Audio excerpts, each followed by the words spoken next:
ಕನ್ನಡದ ಶ್ರೀಮಂತ ಕುಟುಂಬದ ಆದಿತ್ಯ ಮತ್ತು ಶಿವಾನಿಯವರ ಮದುವೆ ಭವ್ಯವಾಗಿ ನೆರವೇರಿತು. ಆದಿತ್ಯ 28 ವರ್ಷ ಯಶಸ್ವಿ ಉದ್ಯಮಿ. ತನ್ನ ಸೌಂದರ್ಯದಿಂದ ಎಲ್ಲರನ್ನೂ ಆಕರ್ಷಿಸಿದ ಶಿವಾನಿಯನ್ನು ಪ್ರೀತಿಯಿಂದ ಮದುವೆಯಾದ ಕೆಲವೇ ದಿನಗಳಲ್ಲಿ ದಂಪತಿಗಳು ಹನಿಮೂನ್ಗಾಗಿ ಮೇಘಾಲಯದ ಸುಂದರ ಗಿರಿಧಾಮಕ್ಕೆ ತೆರಳಿದರು. ಶಿಲ್ಲಾಂಗ್ನ ರಮಣೀಯ ದೃಶ್ಯಗಳು, ಜಲಪಾತಗಳು, ಮಂಜಿನ ತಾಣಗಳು 2 ದಿನಗಳವರೆಗೆ ದಂಪತಿಗಳಿಗೆ ಸಂತೋಷ ತಂದವು. ಆದಿತ್ಯ ಶಿವಾನಿಯೊಂದಿಗೆ ರೊಮ್ಯಾಂಟಿಕ್ ಕ್ಷಣಗಳನ್ನು ಕಳೆಯುತ್ತಿದ್ದ. ಆದರೆ ಶಿವಾನಿಯ ವರ್ತನೆಯಲ್ಲಿ ಸಣ್ಣ ಸಣ್ಣ ವಿಚಿತ್ರತೆಗಳು ಗೋಚರಿಸಿದವು. ಆಕೆ ಆಗಾಗ ಫೋನ್ನಲ್ಲಿ ಯಾರೊಂದಿಗೋ ರಹಸ್ಯವಾಗಿ ಮಾತನಾಡುತ್ತಿದ್ದಳು. ಆದರೆ ಆದಿತ್ಯ ಅದನ್ನು ಪ್ರೀತಿಯಿಂದ ನಿರ್ಲಕ್ಷಿಸಿದ.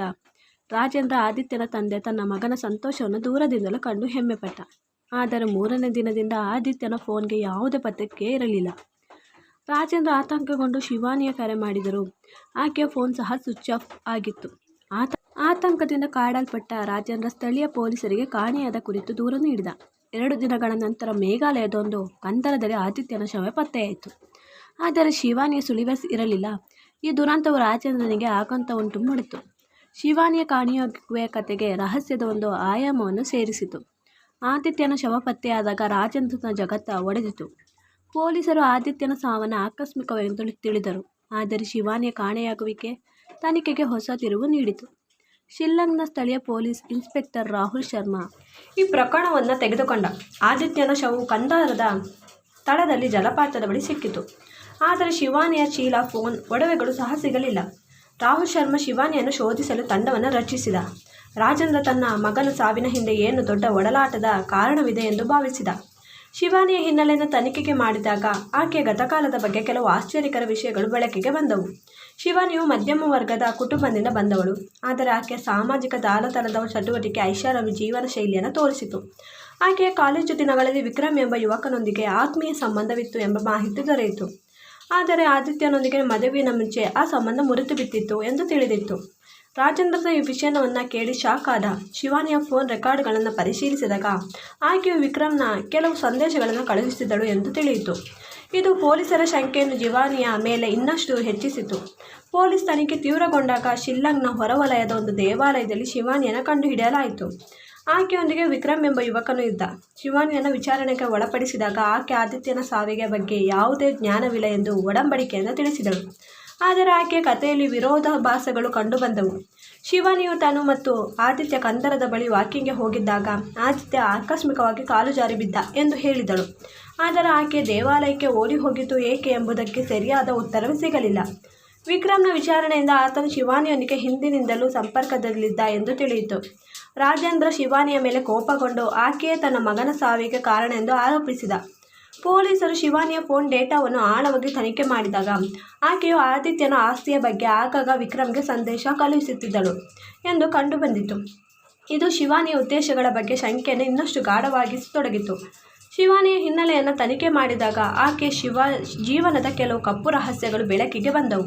ಶಿವಾನಿಯ ಕಾಲೇಜು ದಿನಗಳಲ್ಲಿ ವಿಕ್ರಮ್ನೊಂದಿಗಿನ ಪ್ರೀತಿಯ ಕಥೆ ಎಲ್ಲರಿಗೂ ತಿಳಿದಿತ್ತು. ಆದರೆ ವಿಕ್ರಮ್ನ ಆರ್ಥಿಕ ಸ್ಥಿತಿಯಿಂದಾಗಿ ಈ ಸಂಬಂಧ ಮುರಿದು ಬಿದ್ದಿತ್ತು. ಶಿವಾನಿಯ ತಾಯಿಯು ಆಕೆಗೆ ಶ್ರೀಮಂತ ವ್ಯಕ್ತಿಯನ್ನು ಮದುವೆಯಾಗಲು ಒತ್ತಾಯಿಸಿಕೊಂಡಿದ್ದಳು. ಆದಿತ್ಯನ ಆಸ್ತಿಯ ಬಗ್ಗೆ ತಿಳಿದ ನಂತರ ಶಿವಾನಿಯು ಆತನೊಂದಿಗೆ ಸಂಬಂಧ ಬೆಳೆಸಿಕೊಂಡಿದ್ದಳು. ಆದರೆ ಆಕೆಯ ಹೃದಯವು ಇನ್ನೂ ವಿಕ್ರಮ್ನೊಂದಿಗೆ ಇತ್ತು. ತನಿಖೆಯಿಂದ ಶಿವಾನಿಯು ಆದಿತ್ಯನ ಆಸ್ತಿಯನ್ನು ತನ್ನ ಹೆಸರಿಗೆ ವರ್ಗಾಯಿಸುವ ಯೋಜನೆಯಲ್ಲಿದ್ದಳು ಎಂದು ತಿಳಿಯಿತು. ಆದಿತ್ಯನ ಸಾವಿನ ದಿನ ಶಿವಾನಿಯ ಫೋನ್ ಲೊಕೇಶನ್ ಕಂದಾರದ ಬಳಿಯೇ ಇತ್ತು. ಆದರೆ ಆಕೆಯ ವಾದವು ಆಕಸ್ಮಿಕ ಸಾವು ಎಂದಿತ್ತು. ರಾಜೇಂದ್ರ ಈ ಸತ್ಯವನ್ನು ಕೇಳಿ ಆಕ್ರೋಶಗೊಂಡ. ವಿಕ್ರಮ್ನ ವಿಚಾರಣೆಯಿಂದ ಆತನು ಒಪ್ಪಿಗೆಯ ಕಥೆಗೆ ಹೊಸ ತಿರುವು ನೀಡಿತು. ವಿಕ್ರಮ್ ಶಿವಾನಿಯೊಂದಿಗೆ ಆದಿತ್ಯನ ಸಾವಿನ ದಿನ ಸಂಪರ್ಕದಲ್ಲಿದ್ದ. ಶಿವಾನಿಯು ಆದಿತ್ಯನ ಜೊತೆ ಕಂದಾಪುರದ ಬಳಿ ವಾಕಿಂಗ್ಗೆ ಹೋಗಿದ್ದಾಗ ವಿಕ್ರಮ್ಗೆ ಸಂದೇಶ ಕಳುಹಿಸಿದಳು. ಆದಿತ್ಯನ ಆಸ್ತಿಯನ್ನು ತಮ್ಮಿಬ್ಬರ ಭವಿಷ್ಯಕ್ಕಾಗಿ ಬಳಸಿಕೊಳ್ಳುವ ಯೋಜನೆಯನ್ನು ಶಿವಾನಿ ರೂಪಿಸಿಕೊಂಡಿದ್ದಳು. ವಿಕ್ರಮ್ ಆರಂಭದಲ್ಲಿ ಈ ಯೋಜನೆಗೆ ಒಪ್ಪಿರಲಿಲ್ಲ. ಆದರೆ ಶಿವಾನಿಯ ಒತ್ತಾಯಕ್ಕೆ ಮಣಿದ. ಆದಿತ್ಯನ ಸಾವಿನ ಹಿಂದೆ ಶಿವಾನಿಯ ಕೈವಾಡವಿತ್ತು ಎಂದು ವಿಕ್ರಮ್ ಒಪ್ಪಿಕೊಂಡಿದ್ದ. ಆದರೆ ಆತ ಆದಿತ್ಯನನ್ನು ದೂಕಿರಲಿಲ್ಲ, ಶಿವಾನಿಯ ಕೃತ್ಯವನ್ನು ಮಾಡಿದ್ದಳು ಎಂದು ಆರೋಪಿಸಿದ್ದ. ಈ ಒಪ್ಪಿಗೆಯಿಂದ ಪೊಲೀಸರಿಗೆ ಶಿವಾನಿಯ ವಿರುದ್ಧ ಸಾಕ್ಷ್ಯ ಸಿಕ್ಕಿತು. ಶಿವಾನಿಯನ್ನು ಕಟ್ಟುನಿಟ್ಟಾಗಿ ವಿಚಾರಣೆ ಮಾಡಿದಾಗ ಆಕೆ ಕೊನೆಗೆ ಸತ್ಯವನ್ನು ಒಪ್ಪಿಕೊಂಡಿದ್ಲು. ಆಕೆಯು ಆದಿತ್ಯನನ್ನು ಆಸ್ತಿಗಾಗಿ ಮದುವೆಯಾದದ್ದು ನಿಜ. ಆದಿತ್ಯನ ಸಾವಿನ ದಿನ ಶಿವಾನಿಯು ಆತನನ್ನು ಕಂದಾರದ ಬಳಿಗೆ ಕರೆದೊಯ್ದು ರೊಮ್ಯಾಂಟಿಕ್ ಕ್ಷಣವೆಂದು ತೋರಿಸಿ ಆತನನ್ನು ದೂಕಿದ್ದಳು. ವಿಕ್ರಮ್ ಯೋಜನೆಯಲ್ಲಿ ಭಾಗಿಯಾಗಿರಲಿಲ್ಲ. ಆದರೆ ಶಿವಾನಿಯ ಒತ್ತಾಯಕ್ಕೆ ಆತ ದೇವಾಲಯದಲ್ಲಿ ಆಕೆಯೊಂದಿಗೆ ಭೇಟಿಯಾಗಿದ್ದ. ಶಿವಾನಿಯ ದುರಾಸೆ ಮತ್ತು ವಿಕ್ರಮ್ನೊಂದಿಗಿನ ಪ್ರೀತಿಯು ಆಕೆಯನ್ನು ಈ ಕೃತ್ಯಕ್ಕೆ ಪ್ರೇರೇಪಿಸಿತು. ರಾಜೇಂದ್ರ ಈ ಸತ್ಯವನ್ನು ಕೇಳಿ ಒಡೆದಿದ. ಪೊಲೀಸರು ಶಿವಾನಿಯನ್ನು ಕೊಲೆ ಆರೋಪದ ಮೇಲೆ ಬಂಧಿಸಿದರು. ವಿಕ್ರಮ್ಗೆ ಸಹಾಯ ಮಾಡಿದ ಆರೋಪದ ಮೇಲೆ ಶಿಕ್ಷೆಯಾಯಿತು. ರಾಜೇಂದ್ರ ತನ್ನ ಮಗನ ಸಾವಿನಿಂದ ಚೇತರಿಸಿಕೊಳ್ಳಲಾಗದೆ ಆದಿತ್ಯನ ಆಸ್ತಿಯನ್ನು ದಾನಕ್ಕೆ ನೀಡಿದ. ಶಿವಾನಿಯ ದ್ರೋಹವು ರಾಜೇಂದ್ರನಿಗೆ ಶಿವನದ ಕಠಿಣ ಪಾಠವನ್ನು ಕಲಿಸಿತು. ಈ ಘಟನೆಯು ರಾಜೇಂದ್ರ ಕುಟುಂಬಕ್ಕೆ ಒಂದು ದುರಂತವಾಯಿತು. ಶಿವಾನಿ ದುರಾಸೆ ಮತ್ತು ದ್ರೋಹವು ಒಂದು ಕುಟುಂಬವನ್ನು ಒಡೆದಿತ್ತು.